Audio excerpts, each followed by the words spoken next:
नमस्कार, आप देख रहे हैं काल चक्र। मैं आपके साथ पूजा राठौर शर्मा और मेरे साथ हैं प्रश्न कुंडली विशेषज्ञ पंडित सुरेश पांडे जी। पंडित जी, आपका बहुत बहुत स्वागत है।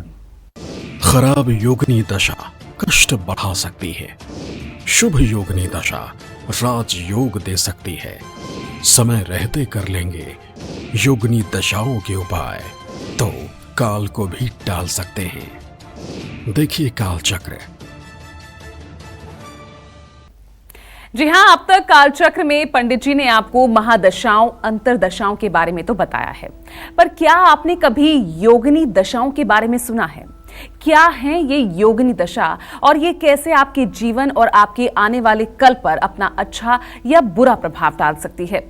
कब तक रह सकता है योगिनी दशाओं का असर और इस दशाओं के बुरे प्रभाव से बचने के लिए आपको कौन से आसान और अचूक उपाय करने चाहिए? ये तमाम जानकारी आज देंगे आपको पंडित सुरेश पांडे जी।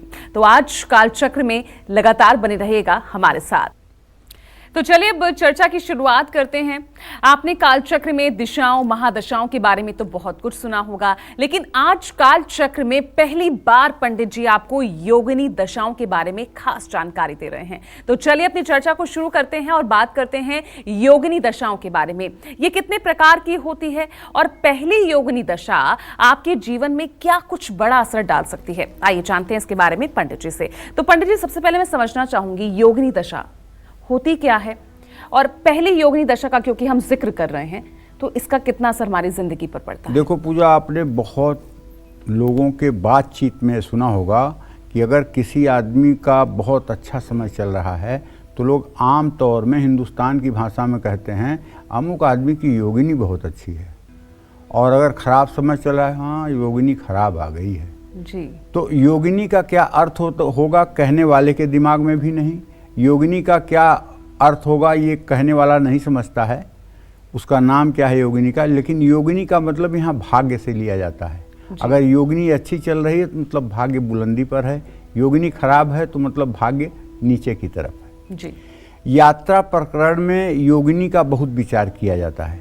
जैसे कोई व्यक्ति यात्रा कर रहा है, योगिनी सन्मुखे धूते गमे युद्धे च मृत्युदा अशुभा वाम भागस्था पृष्ठे दक्षे जयप्रदा। योगिनी सम्मुखे द्यूते गमे युद्धे च मृत्युदा। अगर योगिनी सामने हो यात्रा करते समय या बाएं हो तो यात्रा करने वाले की मृत्यु होती है। अच्छा। पृष्ठे दक्षे जयप्रदा। और अगर पीछे योगिनी हो या दाहिने योगिनी हो तो विजय प्राप्त कराने वाली योगिनी होती है। जब ये किसी व्यक्ति को मुहूर्त बताया जाता है यात्रा के लिए तो उसमें इसका विचार जरूर किया जाता है जी। जब मैं लगभग 20-21 साल का था तो मैं बम्बई गया था। तो वहाँ एक बहुत बड़े ज्योतिषी थे। वो मतलब कि हमारे बहन के जो ससुर थे उनके वो समधी थे। तो हमारी बहन के ससुर ने हमको उनके यहाँ ले जा कर के परिचय करवाया और बताया कि ये लड़का भी ज्योतिष जानता है। तो उन्होंने मुझसे पटाख पूछ लिया कि बताओ एकादशी के दिन योगिनी कहाँ रहेगी। तो मैंने उनसे कहा कि पू उ अ न द प बाई यहीं भी योगिनी जाई, पू उ अ अग्निकोण में रहेगी। तो उन्होंने कहा क्या तुमने कहा पू अ न द प बाई? हमने कहा पूरब, पू, उ उत्तर, न नैऋत्य कोण, द दक्षिण, प पश्चिम, ब वायव्य कोण, ई ईशान कोण।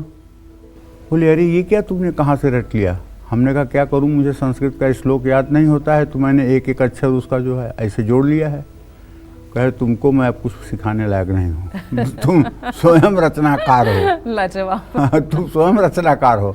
तो ज्योतिष के ऐसे बहुत से सूत्र हैं जिनको मैंने अपने ढंग से गढ़ लिया है, और जैसे 9 श्लोक में हैं तो 9 अक्षरों में मैंने उनको क्रमबद्ध कर लिया है मेरी समझ के लिए। मुझे को विद्वता थोड़ी झाड़नी है कि मैं उतना श्लोक बोलूँगा। उतना श्लोक याद करने के लिए नहीं समय है, उतना श्लोक याद करना कठिन है। तो इसलिए मैंने उसका एक शॉर्टकट फार्मूला ले लिया। तो यात्रा में तो योगिनी का विचार होता है। और जब हमारे यहाँ 2 प्रकार की दशाएं हैं, एक अष्टोत्तरी महादशा, एक विंशोत्तरी महादशा। विंशोत्तरी महादशा 120 वर्षों की होती है, अष्टोत्तरी महादशा 108 वर्षों की होती है। विंध्याचल पर्वत से दक्षिण तरफ जो लोग पैदा हुए हैं उन लोगों की कुंडली में अष्टोत्तरी महादशा लिखी जाती है, और विंध्याचल पर्वत के उत्तर तरफ जिन लोगों का जन्म हुआ है उन लोगों के जीवन में विंशोत्तरी महादशा प्रभावित होती है। अभी विंशोत्तरी महादशा क्या है? 120 वर्षों की नवग्रहों की दशाएं होती हैं। सदादित्य दशेन्दु च सप्तवर्षाणि मंगलः राहु अष्टादशश्चैव खोड़ साप्ता बृहस्पति एकोनाविंशत् शनि बुधै सप्तदशैवतु केतुश्च सप्तवर्षाणि भृगु च वर्ष विंशति। मतलब 6 वर्ष तक सूर्य रहेगा, 10 वर्ष तक चंद्रमा रहेगा, 7 वर्ष तक मंगल रहेगा, 18 वर्ष राहु रहेगा, 16 वर्ष बृहस्पति रहेगा, 19 वर्ष शनि रहेगा, 17 साल बुध रहेगा और 7 साल केतु रहेगा, 20 साल शुक्र रहेगा। ये 9 दशाओं का क्रम है 120 सालों का। ठीक है, ये विंशोत्तरी दशा है। उसी तरह से हमारे यहाँ जो है 8 योगिनियाँ हैं जी। योगिनियाँ कितनी हैं? 8। तो 120 वर्ष की विंशोत्तरी दशा होती है। उसी तरह से पूरे 36 वर्ष में 8 योगिनी दशाओं का भोग होता है। और विंशोत्तरी दशा की तरह योगिनी दशाएं भी जीवन पर सकारात्मक और नकारात्मक प्रभाव डालती हैं, इसमें कोई संदेह नहीं है। अगर जैसे किसी की भाग्योदय की दशा चल रही है और उसको भाग्य का कोई फल नहीं मिल रहा है, वो तब भी परेशान है, नाना प्रकार के दुखों से भुक्तभोगी है, तो आप उसकी कुंडली में योगिनी दशा देखो, कहीं संकटा योगिनी तो नहीं चल रही है। चाहे जितनी अच्छी महादशा चल रही होगी, अगर संकटा योगिनी चल रही होगी तो सर्वनाश कर देगी। और अगर बुरी दशा भी होगी और मंगला दशा चल रही होगी तो मंगल होगा। तो योगिनियों को देखना महादशाओं के साथ बहुत आवश्यक है। जो लोग केवल एकांगी फलादेश करते हैं उनकी भविष्यवाणी निष्फल होती है। इसलिए ज्योतिष शास्त्र का सम्यक अध्ययन करके और सभी पहलुओं पर विचार करके तब ज्योतिषी को अपने मुंह से एक शब्द निकालना चाहिए। अष्टयोगिनी दशाएं ये क्या क्या हैं? मंगला, पिंगला, धान्या, भ्रामरी, भद्रिका, उल्का, सिद्धा और संकटा। ये 4 योगिनियां तो इसमें अच्छी हैं और 4 योगिनियां इसमें खराब हैं। जैसे मंगला अच्छी है तो पिंगला खराब है, भद्रिका अच्छी है। तो इस तरह से पहली, तीसरी, 5वीं और 7वीं ये योगिनियां अच्छी हैं। दूसरी, चौथी, छठी और 8वीं ये योगिनियां खराब फल देने के लिए जानी जाती हैं। आज काल चक्र में आपको बताऊंगा कि कैसे ये 8 दशाएं आपके जीवन में उठापटक ला सकती हैं, आपको राज सिंहासन पर बैठा सकती हैं। चलिए सबसे पहले मैं बात करता हूं पहली योगिनी मंगला दशा, मंगला योगिनी की। मंगला मंगलम करोत सर्वदा, यानी मंगल दशा हमेशा मंगल ही करती है, लेकिन ये 1 ही साल की होती है। इसका स्वामी ग्रह कौन होता है? चंद्रमा। और ये दशा सिर्फ और सिर्फ 1 साल की होती है। अब इसी 1 साल में 8 योगिनियों की अंतर्दशा भी होती है। तो जिन लोगों का जन्म आर्द्रा नक्षत्र में या चित्रा नक्षत्र में या श्रवण नक्षत्र में होता है उन पर मंगला दशा होती है। जैसे आज किसी बच्चे का अगर जन्म होगा तो इस समय चित्रा नक्षत्र चल रहा है, आज जिस बच्चे का जन्म होगा उसका मंगला योगिनी की दशा में जन्म होगा। ये बात सुन लीजिए। तो मंगला दशा मंगल करती है, ये अपनी 1 साल की अवधि में व्यक्ति के संबंधों पर सकारात्मक प्रभाव डालती है। इसी दशा में विवाह होने के भी प्रबल योग बनते हैं। मंगला दशा में व्यक्ति को हर प्रकार का सुख प्राप्त होता है। इस दशा में व्यक्ति की रुचि धर्म कर्म की तरफ बहुत ज्यादा बढ़ जाता है। मंगला दशा आने पर व्यक्ति को सुख, संपत्ति और यश की प्राप्ति होने के योग बनते हैं। यात्राओं से सुख मिलता है और परिवार में मांगलिक कार्य संपन्न होते हैं। मंगला दशा में व्यक्ति को जीवन साथी और संतान का सुख प्राप्त होता है। मंगला में जब संकटा या उल्का की अंतर्दशा आती है, सबसे अंतिम अंतर्दशा जो है संकटा की होती है, तो वो बहुत अशुभ फल देती है। इस समय व्यक्ति किसी न किसी कारण से परेशान होता है। जब मंगला की महादशा समाप्त होने लगे और केवल 2 महीने शेष रह जाएं तो समझ लीजिएगा कि अब संकटा आ गई है और वो बैड इफेक्ट करती है। सेहत और आर्थिक स्थिति में काफ़ी उतार चढ़ाव आते हैं। मंगला में धान्या की अंतर्दशा आ जाए तो कुछ पूछना ही नहीं है, चारों तरफ से धन वर्षा होती है, आर्थिक लाभ होता है। और मंगला में अगर सिद्धा योगिनी की दशा आ जाए तो उस समय में कोई आपका ऐसा कार्य सिद्ध होता है जो पूरे जीवन में आपके लिए मील का पत्थर साबित होता है। व्यक्ति को कला के क्षेत्र में उपलब्धि प्राप्त होती है, राज सिंहासन प्राप्त होता है, कोई उच्च पद की प्राप्ति होती है। तो अगर आप मंगला की महादशा में संकटा, उल्का या भ्रामरी दशा से पीड़ित हैं तो आपको अपनी माँ की खूब सेवा करनी चाहिए और जगत की माता विंध्यवासिनी की पूजा उपासना करनी चाहिए, दुर्गा की पूजा उपासना करनी चाहिए, लक्ष्मी की पूजा उपासना करनी चाहिए, वृंदावन की महारानी राधा रानी की पूजा उपासना करना चाहिए। और अगर आपकी माँ जीवित हैं तो माँ की सेहत का भी पूरा ध्यान आपको रखना चाहिए। ऐसा करने पर मंगला दशा मंगल ही करती है। जय माँ विंध्यवासिनी। तो चलिए, अब मंगला योगिनी दशा के बारे में तो आपने जान लिया। अब योगिनी दशा में दूसरी दशा के बारे में बात करते हैं। अब ये दूसरी दशा आपके जीवन और आपके भविष्य के लिए कैसी रहती है, चलिए पंडित जी से जानते हैं। पंडित जी बताइए अब दूसरी योगिनी दशा के बारे में। ये दूसरी योगिनी दशा है पिंगला। पिंगला दशा जो है इसका स्वामी सूर्य होता है और सूर्य और मंगल क्रूर ग्रह हैं, ये दिमाग में बैठा लीजिए। चंद्रमा, बुध, बृहस्पति और शुक्र 4 ज्योतिष शास्त्र में शुभ ग्रह माने जाते हैं। सूर्य, मंगल क्रूर ग्रह माने जाते हैं। शनि, राहु, केतु पापक ग्रह माने जाते हैं। ये बात अगर कंसेप्ट आपके दिमाग में रहेगा तो आप हमारे कार्यक्रम का पूर्ण आनंद पाएंगे। क्योंकि कभी कभी मैं ये बोल के रह जाता हूँ कि क्रूर ग्रह, पाप ग्रह, शुभ ग्रह, तो आप सोचते रह जाते होंगे कि कौन क्रूर ग्रह, कौन पाप ग्रह। तो इसलिए बताना चाहूँगा कि सूर्य और मंगल क्रूर ग्रह हैं और राहु, केतु, शनि पापक ग्रह हैं। चंद्रमा, बुध, बृहस्पति और शुक्र ये शुभ ग्रह हैं। तो पिंगला दशा का स्वामी जो है सूर्य है, जो क्रूर ग्रह है। पिंगला दशा 2 वर्षों की होती है और ये दशा कदापि शुभ नहीं मानी जाती है। जिन लोगों का जन्म पुनर्वसु, स्वाति और धनिष्ठा नक्षत्र में होता है उन पर पिंगला की महादशा शुरू होती है। पिंगला दशा में व्यक्ति के संघर्ष बढ़ने लगते हैं, शारीरिक कष्ट मिलता है, मन में असमंजस की स्थिति बनी रहती है, धन का नाश होता है, संपत्ति से जुड़े हुए कार्यों में दिक्कत आती है, भूमि विवाद, कानूनी विवाद उत्पन्न होते हैं। पिंगला दशा में व्यक्ति को परिवार से दूर भी जाना पड़ता है। पिंगला दशा में व्यक्ति का क्रोध बढ़ जाता है।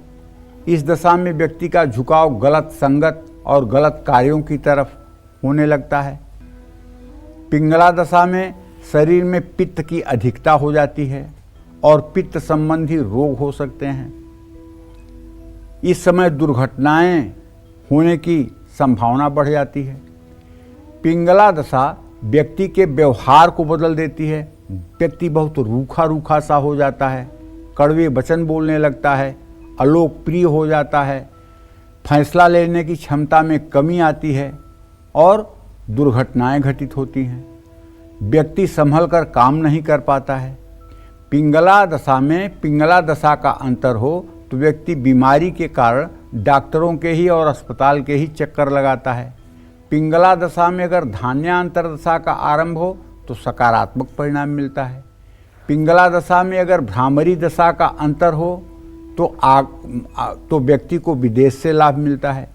पिंगला महादशा में अगर भद्रिका दशा का हो तो व्यक्ति मानसिक स्थिति में बदलाव लाता है, काम बनते हैं, स्थान परिवर्तन भी होता है, संतान सुख भी मिलता है। इसी तरह से अगर पिंगला दशा में उल्का दशा का अंतर हो तो कष्टों का अपार अंबार लग जाता है और व्यक्ति की बुद्धि भ्रष्ट हो जाती है। इस समय व्यक्ति को कोई नया काम भूल करके भी शुरू करने से बचना चाहिए। और पिंगला दशा में अगर सिद्धा का अंतर आ जाए, अरे तब क्या पूछना है। आरंभ, किसी कार्य का आरंभ धर्म कर्म में रुचि को बढ़ाता है। इस पिंगला दशा में व्यक्ति को अपने पिता या पिता समान व्यक्ति का ध्यान रखना चाहिए। और यदि पिंगला दशा चल रही है तो किसी मंदिर में सेवा करें और लोगों को भोजन कराएं, लंगर लगाएं। इससे आपकी पिंगला दशा के बुरे प्रभाव से मुक्ति मिलेगी। जय मां विंध्यवासिनी। चलिए, तो देखिए, मंगला और पिंगला योगिनी दशा के बारे में तो पंडित जी ने आपको बता दिया।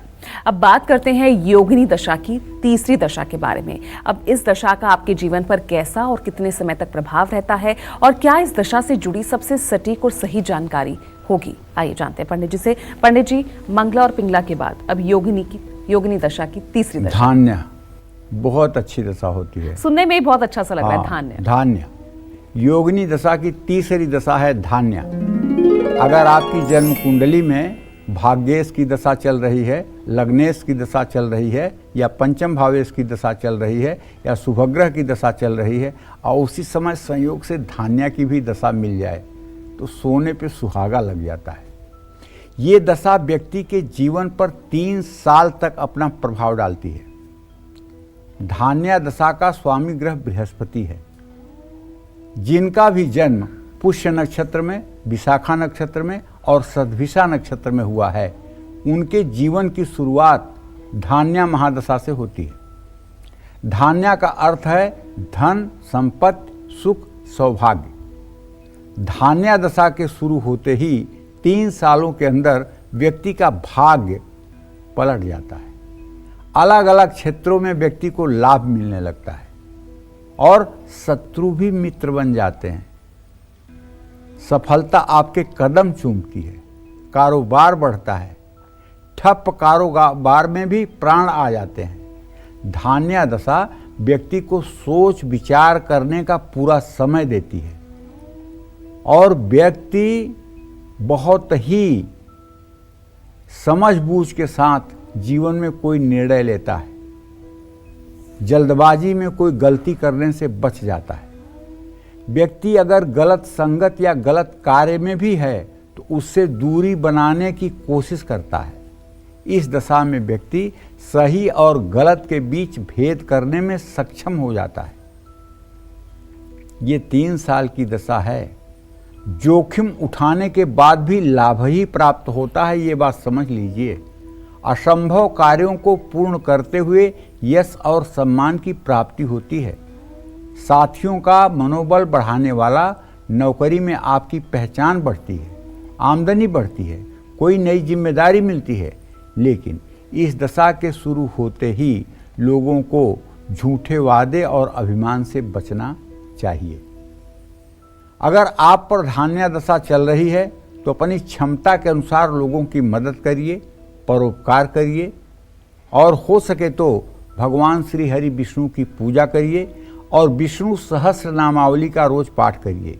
अगर आप धान्य योगिनी में नित्य विष्णु सहस्र नाम या राम रक्षा स्तोत्र का पाठ करें तो मैं पूरे जिम्मेदारी के साथ कह सकता हूं ये 3 साल आपके जिंदगी का सर्वोत्तम वर्ष माना जाएगा। या तो आप राम रक्षा स्तोत्र का पाठ सुबह शाम करिए और या फिर विष्णु सहस्र नामावली का आप पाठ करिए। विष्णु का मतलब जानते हो क्या है? विश्व में अड़ प्रत्यय लगा हुआ है। इसका अर्थ होता है जिसमें सब समाहित हों, जिसमें चराचर जगत समाहित हो वो विष्णु है, और जो पूरे चराचर जगत में समाहित हो वो विष्णु है। विष्णु का मतलब ये होता है, ये श्री हरि का नाम है विष्णु, जिसमें समस्त चराचर जगत समाहित हो वो विष्णु, और जो पूरे चराचर जगत में समाहित हो वो विष्णु। तो जब आप विष्णु सहस्र नामावली का पाठ करेंगे तो सफलता आपके कदम चूमेगी। विश्वास करिएगा, ये केवल कहने की बात नहीं है, इसको आजमा के देखिएगा। जय मां विंध्यवासिनी। आज का टॉपिक बेहद खास और अनोखा है। इस पर शायद आपने कहीं चर्चा में सुना होगा या देखा होगा। तो आज कालचक्र में पंडित सुरेश पांडे जी आपको योगिनी दशाओं के बारे में सबसे खास और दिलचस्प जानकारी दे रहे हैं। योगिनी दशा की 3 दशाओं के बारे में तो पंडित जी ने आपको ब्रेक से पहले बता दिया। अब बात करते हैं योगिनी दशा की 4थी दशा के बारे में। अब इस दशा का आपके जीवन पर कैसा असर पड़ता है और इस दशा के अशुभ प्रभावों से बचने के लिए कौन से उपाय आपको करने चाहिए, चलिए पंडित जी से जानते हैं। पंडित जी, योगिनी दशा की चौथी दशा कौन सी है? चौथी दशा है योगिनी की भ्रामरी। योगिनी दशा की चौथी दशा है भ्रामरी। भ्रामरी का मतलब ही होता है भ्रम से युक्त। भ्रम किसी चीज का होना अच्छी बात नहीं है।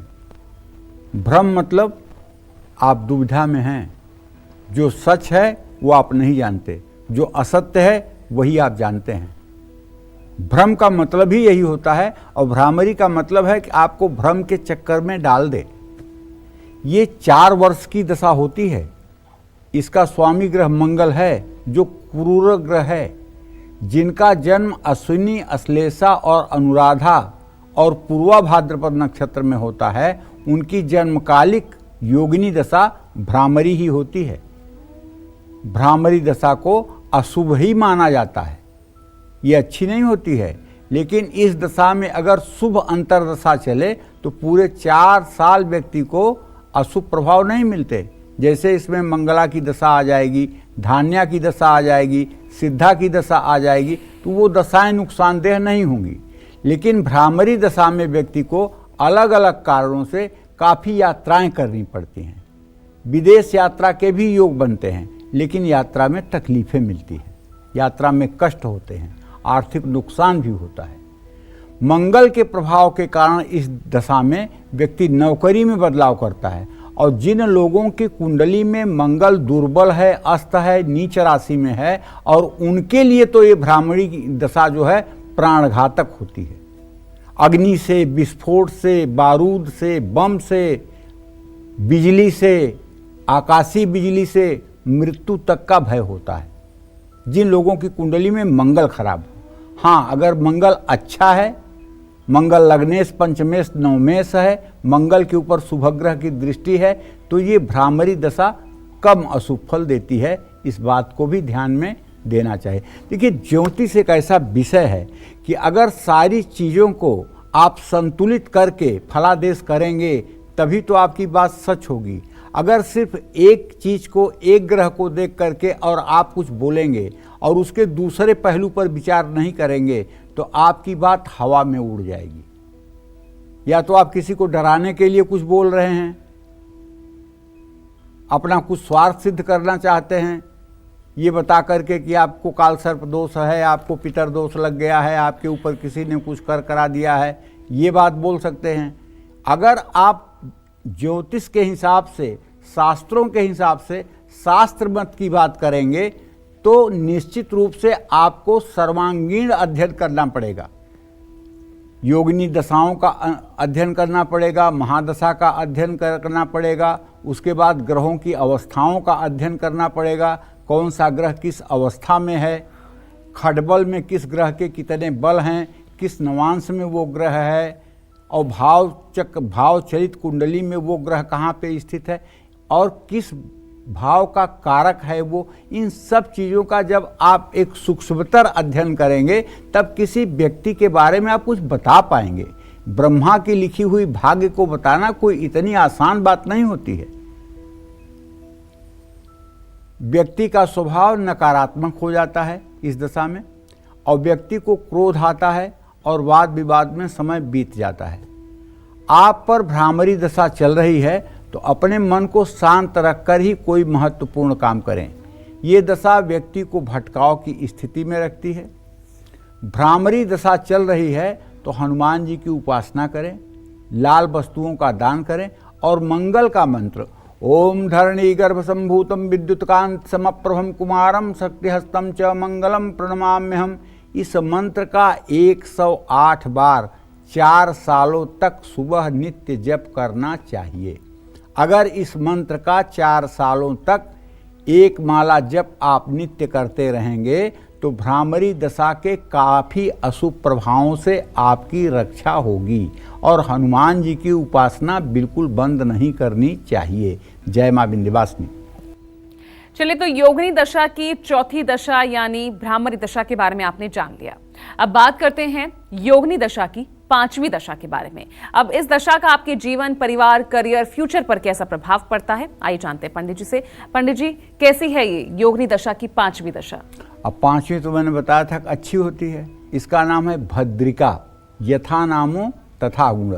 भद्र माने होता है कल्याण करने वाला, भद्र माने होता है कल्याण कारक, और भद्रिका माने कल्याण करने वाली। ठीक है, तो कल्याण करने वाली भद्रिका दशा को माना जाता है। ये दशा 5 साल की होती है और इसका स्वामी ग्रह बुध है, जो शुभ ग्रह है। जिन लोगों का जन्म भरणी, मघा, ज्येष्ठा और उत्तरा भाद्रपद नक्षत्र में होता है, उनकी जन्मकालिक योगिनी दशा भद्रिका होती है। बुध का प्रभाव हमेशा शुभ ही होता है। बुध का प्रभाव तब अशुभ होता है जब बुध ग्रह अस्त हो जाता है या बुध ग्रह चौथे भाव में निर्बल होकर के निष्फल हो जाता है, तभी बुध का प्रभाव बुरा होता है। या चंद्रमा से छठा आठवां हो जाए बुध, या चंद्रमा के साथ केंद्रवर्ती हो जाए बुध, तब अरिष्ट मति भ्रम योग बनता है, जो किसी भी जातक के लिए ठीक नहीं होता है। ऐसा आदमी बात बात में हाइपर हो जाता है, ऐसा आदमी बात बात में उत्तेजना में आ जाता है, ऐसा आदमी मानसिक विक्षोभ की स्थिति में आ जाता है। तो बुध शुभग्रह है, प्रायः ठीक होता है, लेकिन अस्त होने पर या चंद्रमा के साथ केंद्रवर्ती होने पर और किसी पापक ग्रह की दृष्टि युति में होने पर इसका फल बुरा भी होता है। तो अगर आपकी भद्रिका की दशा चल रही है और उस समय आपकी कुंडली में कोई अच्छी दशा चल रही है, तो आप मानिए कि आपके लिए जैसे किसी ने सड़क पर फूल बिछाया है उस पर आप चलेंगे। लेकिन अगर किसी पापक ग्रह की दशा चल रही है, जैसे राहु की दशा चल रही है, शनि की दशा चल रही है, केतु की दशा चल रही है और भद्रिका की दशा चल रही है, तो ऐसे में क्या होगा कि कुछ कष्ट और कुछ सुख दोनों के मिश्रित प्रभाव आपके जीवन पर पड़ेंगे। इस दशा में परिवार में सुख शांति रहती है, परिवार एकजुट रहता है, व्यक्ति सूझबूझ बढ़ती है और गलत सही की समझ रहती है।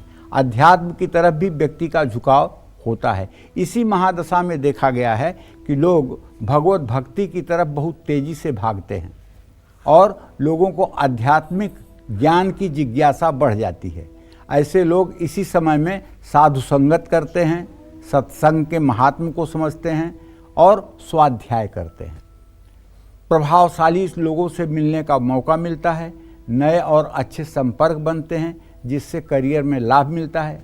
बुध ग्रह वाणी का कारक ग्रह है, बुद्धि का कारक है। वाणी और व्यवहार में सकारात्मक परिवर्तन आते हैं। जो लोग गायन के क्षेत्र में या जो लोग संगीत आदि के क्षेत्र में हैं, उनकी अगर भद्रिका की दशा चले तो इन 5 सालों में इन्हें बहुत बड़ी प्रसिद्धि मिलती है, इसमें कोई दो राय नहीं है। मुश्किल से मुश्किल काम भी व्यक्ति दूसरों से आसानी से करवा लेता है। भद्रिका दशा में व्यक्ति मुश्किल परिस्थितियों से भी निकलने की क्षमता रखता है, क्योंकि उसका जो पेशेंस है, उसका जो धैर्य है, वो उसके साथ बना रहता है। शरीर में बुध ग्रह जो है ये वायु तत्व का प्रतिनिधित्व करता है। कुंडली में बुध शुभ नहीं है तो इस दशा में व्यक्ति को पेट, गला या नर्वस सिस्टम से संबंधित समस्या, त्वचा रोग और अनिद्रा और मनोवैज्ञानिक रोगों का सामना करना पड़ सकता है। आप पर भद्रिका की दशा है तो हरी वस्तुएं या सोने का दान करना चाहिए। हर बुधवार का व्रत रखना चाहिए। विष्णु सहस्त्र नामावली और राम रक्षा स्तोत्र का पाठ करना चाहिए। बुधवार को तुलसी में जल जरूर चढ़ाना चाहिए और ज़रूरतमंद विद्यार्थियों की मदद करना चाहिए। बुधवार के दिन गणेश मंदिर में लड्डुओं का भोग लगाना चाहिए। बुधवार के दिन शराब, अंडा या तामसी किसी भी वस्तु का सेवन नहीं करना चाहिए। गलत कार्यों से दूरी बनाकर रखनी चाहिए। जय मां विंध्यवासिनी। चलिए अब बात करते हैं योगिनी दशा की 6ठी दशा के बारे में और इस दशा का आपके जीवन, परिवार, सेहत, करियर और साथ ही फ्यूचर पर कैसा प्रभाव पड़ता है, आइए जानते हैं। पंडित जी, योगिनी दशा की 6ठी दशा। 6ठी दशा योगिनी दशा मैंने पहले आपको बताया था ना कि 2, 4, 6, 8 ये योगिनियां खराब हैं, तो इसका नाम है उल्का। अब उल्का से आप समझ लीजिए, उल्का का नाम ही जो है ये विपरीत है। इसकी अवधि 6 वर्षों की होती है और इसके स्वामी सीधे सीधे शनिदेव हैं। जिन लोगों का जन्म कृतिका, पूर्वा, फाल्गुनी, मूल और रेवती नक्षत्र में होता है उनकी जन्मकालिक योगिनी दशा उल्का होती है। उल्का एक अशुभ दशा मानी जाती है। उल्का योगिनी अशुभ है और खास करके अगर पापग्रह के साथ इसकी दशा हो जाए तब तो आदमी को छठी का दूध याद करा देती है। लेकिन हाँ, शुभग्रह की दशा के साथ यदि उल्का हो तो थोड़े से शुभ फल में न्यूनता आ जाती है। शनि की छाया के कारण उल्का दशा को संघर्ष और चुनौतियों से पूर्ण दशा माना जाता है। उल्का दशा में व्यक्ति के अंदर काम, क्रोध, मोह, लोभ, मद, मत्सर ये जितने दुर्गुण हैं सब बढ़ जाते हैं और व्यक्ति का आभामंडल नकारात्मक हो जाता है। व्यक्ति बदनामी का शिकार हो जाता है, अच्छे लोगों की नज़रों में गिर जाता है और निकृष्ट कार्य करता है। ऐसा व्यक्ति केवल समाज का द्रोही नहीं होता है, परिवार का भी द्रोही हो जाता है। ऐसे व्यक्ति को शारीरिक कष्ट और मानसिक अस्थिरता का सामना करना पड़ता है। पापग्रह होने के कारण शनि असमंजस की स्थिति बनाए रखता है और इस योगिनी दशा का मन पर बहुत प्रभाव होता है। और मन का जो प्रभाव होता है वो दो प्रकार का हो सकता है, एक तो सत, एक तो असत। यहाँ इसका जो असर होता है ना वो दुर्वासना युक्त होता है मन पर असर। मन से बड़ा शत्रु मनुष्य का कोई नहीं है। अगर आप किसी इंसान को अपना दुश्मन मानते हैं तो ये आपके दिमाग की केवल गलतफहमी हो सकती है। सबसे बड़ा दुश्मन अगर कोई आपका है तो आपका मन है। आपका मन चोरी करवाता है, आपका मन हत्या करवाता है, आपका मन व्यभिचार करवाता है, आपका मन ही आपको मांस खिलाता है, आपका मन ही आपको शराब पिलाता है, आपका मन ही आपको जुआ खिलाता है, आपका मन ही आपको सट्टा और मतलब कि गलत कार्यों में लगाता है और आपका मन ही आपसे चोरी करवाता है। ये मन ही है जो सभी कार्यों के लिए आपको उकसाता है। तो व्यक्ति को बाहर दुश्मन देखने की क्या जरूरत है जब शरीर में इतना बड़ा दुश्मन बैठा हुआ है। और ये काम, क्रोध, मोह, लोभ, मद, मत्सर ये ऐसे 6 मतलब कि महारथी हैं जो पूरे शरीर को हाईजैक करके बैठे हुए हैं। जीभ डिमांड करेगी कि आज ये खाने का मन है, कान डिमांड करेगा कि आज ये सुनने का मन है, आंख डिमांड करेगी कि आज ये देखने का मन है। क्या है भैया ये सब? ये आप काम, क्रोध, मोह, लोभ, मद, मत्सर के अधीन हो गए हैं। आपकी स्वतंत्रता बाधित हो गई है।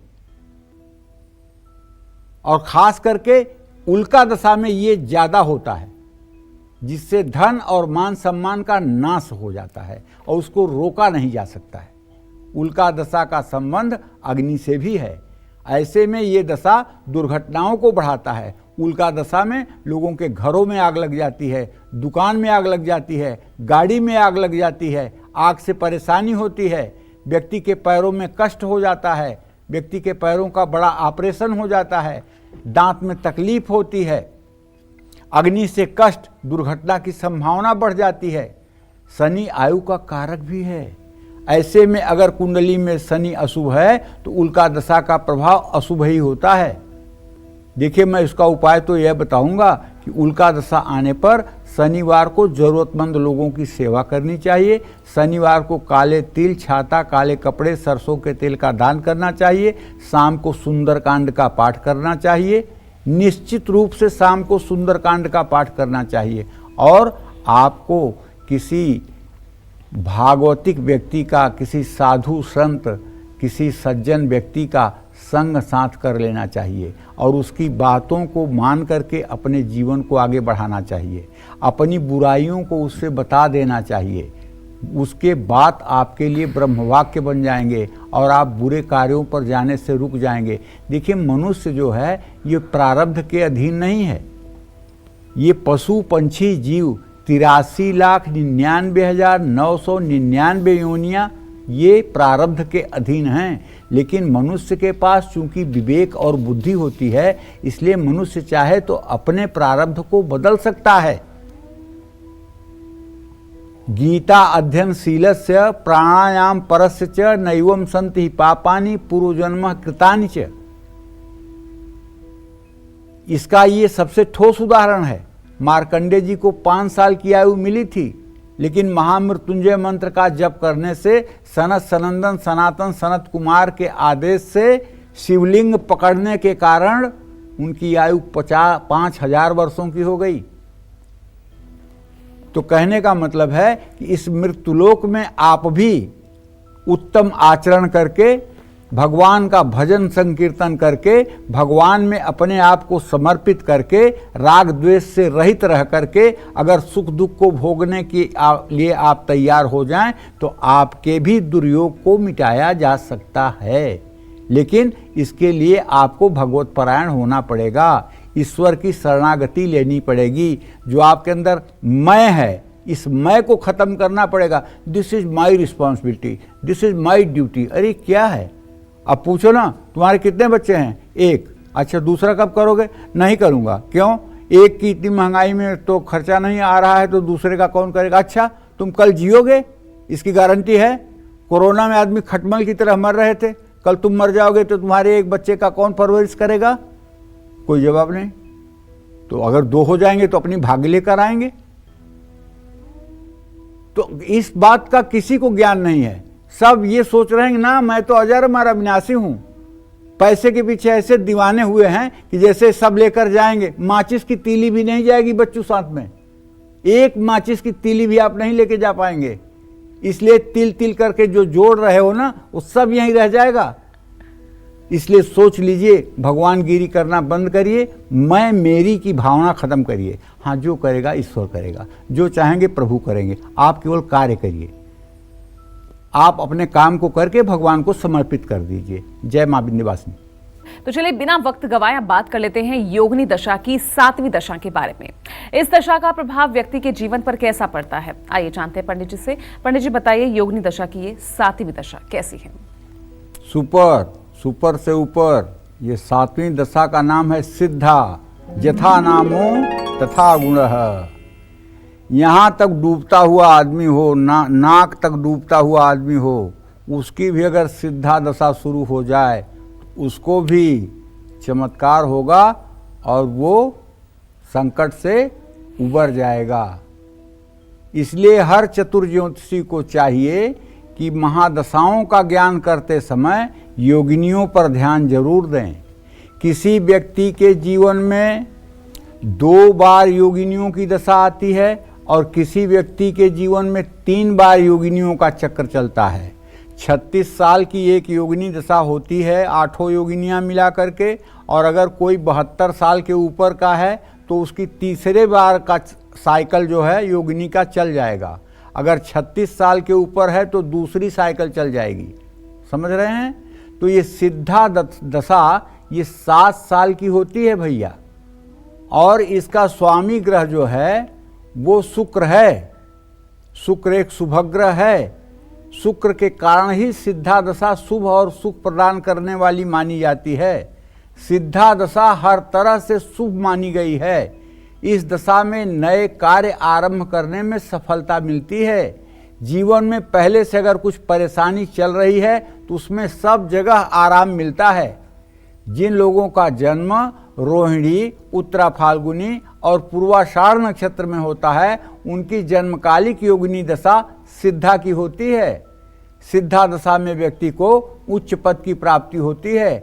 इसी योगिनी दशा में लोग मंत्री मिनिस्टर बनते हैं और इसी दशा में बच्चे IAS IPS क्वालिफाई करते हैं। कुंडली में शुक्र ग्रह शुभ हो तो इस दशा में व्यक्तित्व निखरता है, व्यक्ति को शुभ समाचार मिलते हैं, व्यक्ति कुमार्ग से सुमार्ग पर चलता है, नौकरी में उन्नति होती है, प्रमोशन होता है, आउट ऑफ टर्न जाकर के ऐसे व्यक्ति को प्रमोशन मिलता है, आमदनी बढ़ती है, घर में मांगलिक कार्य संपन्न होते हैं, संतान का पूरा सुख मिलता है। इस दशा में कला जगत से जुड़े लोगों को काफी लोकप्रियता मिलती है। सिद्धा दशा में व्यक्ति के भटकने की संभावना थोड़ा सा अशुभ दशाओं अंतरदशाओं में बढ़ जाती है। जिसके कारण वैवाहिक जीवन में कलेश बढ़ जाता है। जैसे सिद्धा योगिनी में अंतर्दशा संकटा किया जाती है, और संकटा जो सिद्धा में संकटा होती है वो अच्छा फल नहीं देती है। तो ऐसे पर व्यक्ति को सभी कार्यों का फल तो प्राप्त होता है। सिद्धा दशा में संकटा की अंतर्दशा हो तो बचत प्रभावित होती है, खर्च बढ़ता है। सिद्धा दशा में मंगला की अंतर्दशा हो तो सब प्रयास सफल होते हैं। सिद्धा दशा में पिंगला की अंतर्दशा के कारण व्यक्ति का क्रोध बढ़ता है, विवाद उलझता है। सिद्धा दशा में धान्या की अंतर्दशा चल रही हो तो व्यक्ति को पूर्व जन्मों के शुभ फल प्राप्त होते हैं। सिद्धा दशा में भ्रामरी की अंतर्दशा हो तो भ्रमण और भ्रम की स्थिति बनती है, व्यक्ति को अपने घर से दूर जाना पड़ सकता है। सिद्धा दशा में भद्रिका की अंतर्दशा हो तो धर्म कर्म में रुचि बढ़ जाती है। तो भैया सिद्धा दशा के अशुभ प्रभाव को रोकने के लिए दुर्गा सप्तशती के पाठ करने चाहिए। सफ़ेद कपड़े, चावल, घी, चीनी ये सब कन्याओं को दान करना चाहिए। और अगर कुछ नहीं कर सकते तो कम से कम 10 बार दुर्गा चालीसा का पाठ करिए और भगवती दुर्गा की आराधना करिए। ये 7 साल आपके जीवन के अनुकरणीय साल होंगे, इसमें कोई दुविधा नहीं है। जय मां विंध्यवासिनी। चलिए, तो अब बारी आती है आज के लकी ईमेल कुंडली विजेता की। तो पंडित जी, आज के हमारे कुंडली विजेता हैं रतलाम मध्य प्रदेश के रहने वाले रमेश मिश्र चंचल, और इन्होंने ईमेल के जरिए अपने भविष्य के बारे में जानना चाहा है। मैं डिटेल्स आपको रमेश जी की बता देती हूँ। पंडित जी, नाम है इनका, पूरा नाम है रमेश मिश्र चंचल। डेट ऑफ बर्थ है इनकी 17 नवंबर 1959। जन्म का समय है सुबह 7:55 पर, और जन्म का स्थान है इंदौर मध्य प्रदेश। पंडित जी, इनके 2 सवाल हैं। पंडित जी, ईमेल के जरिए ये कहते हैं कि ये 2014 से राजनीतिक षड्यंत्र का शिकार होकर अपने 44 साल के पत्रकारिता के करियर से कुचलकर जमींदोज हो गए। इनका आगे भविष्य कैसा रहेगा? दूसरा इनका सवाल है, इनका अपना मकान कब तक बन पाएगा? चलो देखो, ऐसा है भैया रमेश जी, आपका जन्म वृश्चिक लग्न और वृषभ राशि में हुआ है। आपकी जन्म कुंडली की स्थिति ये है कि जब बृहस्पति की महादशा चली तो बृहस्पति आपके कुंडली का द्वितीयेश और पंचमेश था, और वो आपके लग्न में विराजमान था। तो बृहस्पति में राहु की अंतर्दशा 2001 में शुरू हुई, और वहीं 2001 से आपका काउंटडाउन शुरू हो गया। 2001 के बाद आपके ऊपर विपत्तियों पर विपत्तियां पड़ने लगी, हड्डियों का रोग हो गया, शरीर की स्थिति एकदम बुरी हो गई, कुछ भी करने में समर्थ आप नहीं रह गए, दुश्मनों का प्रकोप बढ़ गया और सारी अच्छी चीज़ें बुराइयों में परिवर्तित हो गई। और उसके बाद शनि की दशा चली 2004 से, और शनि की 19 साल की दशा लगातार रेगुलर आपका हाथ पैर बांध के इसने रख दिया, कुछ इसने आपको करने नहीं दिया, क्योंकि शनि आपके तृतीय और चतुर्थ भाव का स्वामी होकर के मारक स्थान में द्वितीय भाव में बैठा हुआ है। तो ये दशा आपके लिए हानिकारक रही। इस समय आपकी बुध की दशा चल रही है। बुध भी आपके मृत्यु भाव का स्वामी है, लग्न में बैठा हुआ है, एकादश भाव का स्वामी है, जिससे आय स्रोत सूखा हुआ है। शुक्र आपका नीच राशि में है, राहु के साथ एकादश भाव में है, तो वर्तमान समय ठीक नहीं माना जाएगा। और मंगल की द्वादश भाव में स्थिति और मंगल का लग्नेश होना आपके स्वास्थ्य के जरा जीर्ण होने का संकेत कर रहा है कि आपका स्वास्थ्य विकलांग की तरह है, किसी तरह से आप मतलब कि योग्य नहीं हैं, एबिलिटी आपके अंदर नहीं है।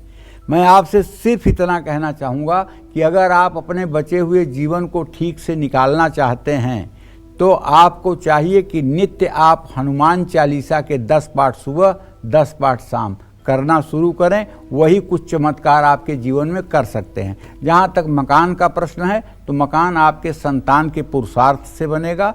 मकान का योग मार्च 2025 के पहले बनता हुआ दिखाई दे रहा है। मकान हो जाएगा, मकान बड़ी बात नहीं है, लेकिन आपकी दशा अच्छी नहीं चल रही है, ये बात जान लीजिए। अगर आप हनुमान उपासना मन लगा करके करेंगे और मोती और पुखराज की अंगूठी धारण करेंगे तो इससे भी आपको लाभ मिलेगा।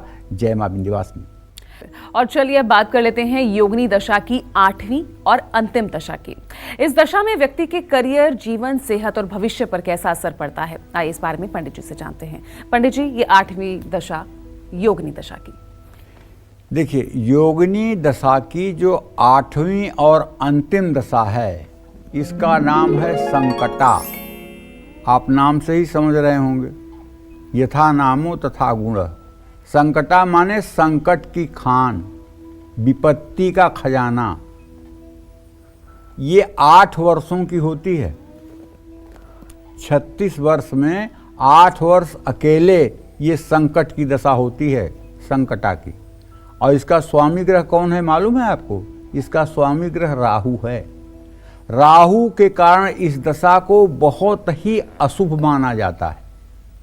चाहे जितना बड़ा भाग्य योग आपका चल रहा हो, चाहे जितना बड़ा राजयोग आपका उदय हुआ हो, चाहे धर्म कर्माधिपति योग चल रहा हो, लेकिन अगर उस समय संकटा संयोग कर लेगी तो सारे फलादेश न्यून हो जाएंगे। और यदि कोई पापग्रह की दशा चल रही है, शनि राहु की दशा चल रही है, केतु की दशा चल रही है और उसमें संकटा आ गई, अरे बाप रे, तब तो समझ लीजिए कि करेला नीम चढ़ा, मतलब तब दुखों का अंत नहीं होगा। तो ये दशा धन, पद, प्रतिष्ठा सबका ऐसा तैसा करवा देगी। इस दशा में 8 साल तक व्यक्ति को जीवन में केवल मुश्किल और चुनौतियों का सामना करना पड़ता है। नौकरी करने वालों को तमाम अड़चनें आती हैं, नौकरियां अनायास छूट जाती हैं, नौकरी छोड़ने की नौबत आ जाती है, कारोबार में घाटा होता है, साझेदारों से विवाद होता है, कारोबार ठप हो जाता है। इस दशा में व्यक्ति गलत संगत में, गलत कार्यों में धन कमाने का प्रयास करता है। संकटा दशा व्यक्ति को नशे की तरफ ढकेलती है। इस दशा में व्यक्ति को अपने स्वास्थ्य को नज़रअंदाज नहीं करना चाहिए। अग्नि और दुर्घटना का भय रहता है, शस्त्र से भय रहता है, संतान की तरफ से व्यक्ति परेशान हो जाता है, व्यक्ति जिद्दी हो जाता है, बहुत बहस करता है, न चाहते हुए भी उसका स्थान परिवर्तन हो जाता है, बिना सोचे समझे व्यक्ति फैसला लेता है, परेशान होता है। अगर आप पर भी संकटा की दशा चल रही है तो शांत रहने का प्रयास करिए, जल्दबाजी में कोई फैसला न लीजिए, लाल चंदन का अपने माथे पर तिलक लगाइए और राहु के मंत्र का 84,000 बार 10 माला रोज के हिसाब से 84 दिनों तक ओम रांग राहवे नमः का जप करिए। 7 अनाज 1-1 किलो और 1 कंबल ये शनिवार के दिन किसी भिखारी को दान करिए। लोहे का छल्ला या लोहे की कोई भी वस्तु अपने पास रख लीजिए, इससे आपको थोड़ी सी राहत जरूर मिलेगी। जय मां विंध्यवासिनी। चलिए पंडित जी, बहुत बहुत शुक्रिया इतनी धन्यवाद। महत्वपूर्ण जानकारी दर्शकों तक पहुंचाने के लिए। उम्मीद करते हैं आपको आज का हमारा ये विषय बेहद पसंद आया होगा। कल फिर एक नए विषय के साथ हाजिर होंगे, तब तक के लिए कालचक्र की टीम को दीजिए इजाजत। नमस्कार।